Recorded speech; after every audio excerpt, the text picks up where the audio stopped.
Hello, everybody. It's Hi. your boy, the Black-Hearted Artist, and I am back again with another video. Today, I have my really close friend. I'll let her introduce herself. My name is Ray. Rayshma, but Ray for short.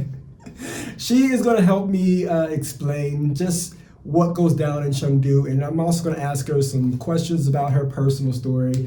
She's been here a very, very long time. 8 years. And this week, she's sadly getting ready to go home. Fine. So I want you to be able to connect to her story. If any of you out there can relate to her story, this is why we do these things. So let's get started.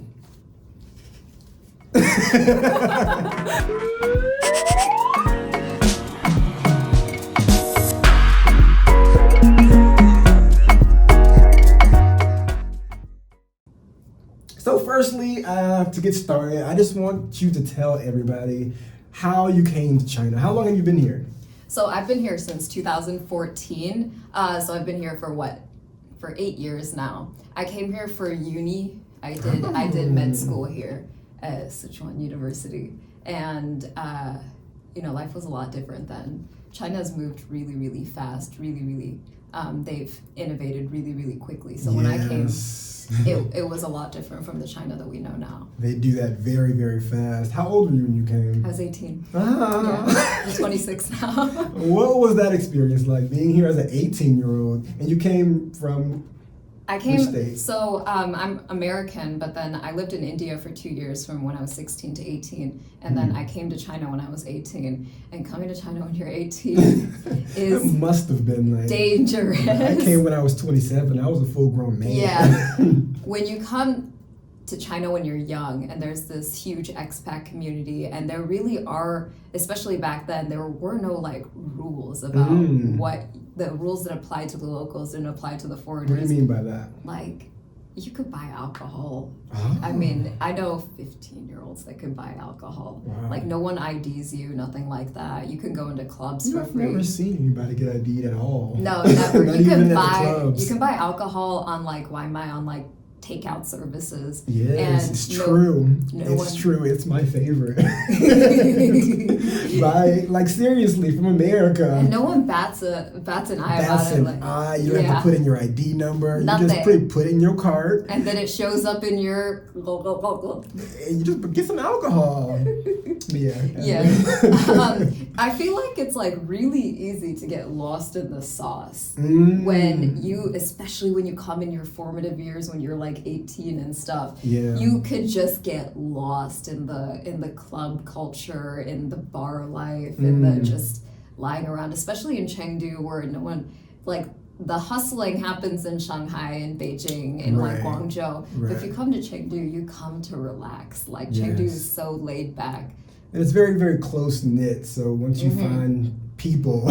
Yep, your business easily can become everyone else's business because the expat community is really, really compact. Yes, there's a lot of foreigners here, especially at that time, I could imagine. There were a lot more. Well, there were a lot more, and everyone kind of knew each other, but nobody knew what everyone looked like in the daytime. I find that shocking still. Like, I go out and I'm like, I have never seen you before. How could I have not seen you? Where are you in the daytime? Like, so many people. I barely see foreigners in the daytime, but when I go out at night. Right? When so many people tell me, like a lot of people tell me, like, I have a lot of friends. I'm like, how many of these friends have you seen in broad daylight? And they're like, one. Where are they? Yeah, exactly. Where are they? So anyway, you came here for med school. How was that experience? Med school, the overseas program, so the program for foreigners at most universities, the same rules don't really apply. Med school, needless to say, is a lot easier here than it is back home. I would have never guessed that. Oh, for sure. Like, I went to a very prestigious university, so if I say the name, if I say Chuanda, if I say Sichuan University, it is really prestigious, but they don't know that, like, the program is a lot easier for us. But since I had plans of going back home, I was like, I gotta get on my shit for real though. And so I started studying like extra hard and stuff because I still needed to take this information and go back home. And if I learned nothing here, then I'd be absolutely screwed if I went back home. So. Shit, doctor. What the fuck are you doing? Yeah. like the exams were easy. The students that came in, like a lot of the students, my classmates were like Indian students, Sri Lankan students. I was gonna ask that. Yeah. So it was a majority foreign program. Yeah. But you know how they want Americans, they want British people, they want white people. Yes. So and then they get us. But the much. truth. Yes. But it's still like the same credentials and stuff, and so that's why a lot of people do come here for education, because it's cheaper. Like I got scholarships, and you know, you just kind of through. So how long did that take you? It was 6 years. 6 years. And in my final year is supposed to be an internship year, and then COVID hit. They for the first week, the huge spike of COVID came in January, the last week of January. I feel like it was January 20th? Yeah. In 2020, right? We first heard about COVID in China in December. Nathan. Yeah, and nobody but the really... good people heard. Right, and nobody gave a shit. Nobody. It's just another disease. Seriously, I was brand new. I had been in China 2 months at that point. Wait, when did you come? October 2019. Yeah. So I didn't hear anything. You heard whispers in December, and nobody really cared until that huge spike happened in Hubei, right? And so that's when they were like, okay, we're going to switch to online. But before they did that, they had us hand out PPE at our hospital for like a week, until they were like, oh shit, this is such a liability, and then they sent us all home. Yeah, that must have been really awkward. Because we also didn't know what we were fighting. Nobody knew anything about COVID at that point. Right. And not just Chinese people, no one really knew. Right. Because even if you look at American textbooks for COVID, there are 3 lines in the American textbook about COVID, and half of it's about the shape of the virus, which is useless. So yeah, we're just handing out PPE to everyone, and nobody really knows why or what good this is going to do. Right. Were you very independent at that time? Well, I was a broke uni student, but yeah, I lived...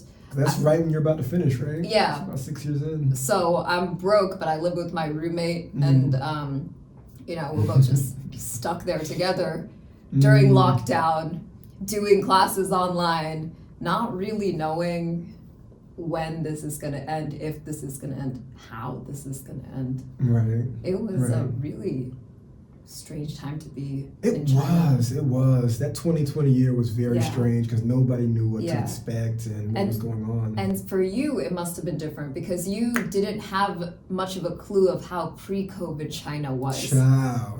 I had like 5 years. I was here in 2014. So you knew how people would kind of react. Yeah. How the system would kind of... Yeah. And the difference between COVID lockdown China, a ghost town, it looked like an apocalypse. It was crazy. The pollution went away. The skies were bluer than you'd ever seen them. But there wasn't a single person outside. No, it was literally a ghost town. I would just look outside and there would be nobody. And China is packed. Like there are so many people. And it was such a contrast from the China that I knew so far. And even now, post-COVID, it's still so different from what it used to be. Yeah. And that's like the... Post-COVID is the period, because it's like it's still not over yet. Especially not now. We just had a spike now. Yes. Won't call it a lockdown, but lots of restrictions. Gyms are closed. Yes. I was supposed to train tonight. I'm really upset that I didn't. I was supposed to train every night.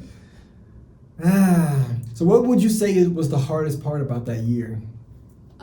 Not knowing if I would graduate, because that's 5 years down the drain. And if I look at, it happened during the winter. And so many students had gone back home for like vacation. And then COVID hit, and they're like, oh shit, maybe we'll just stay here. Right.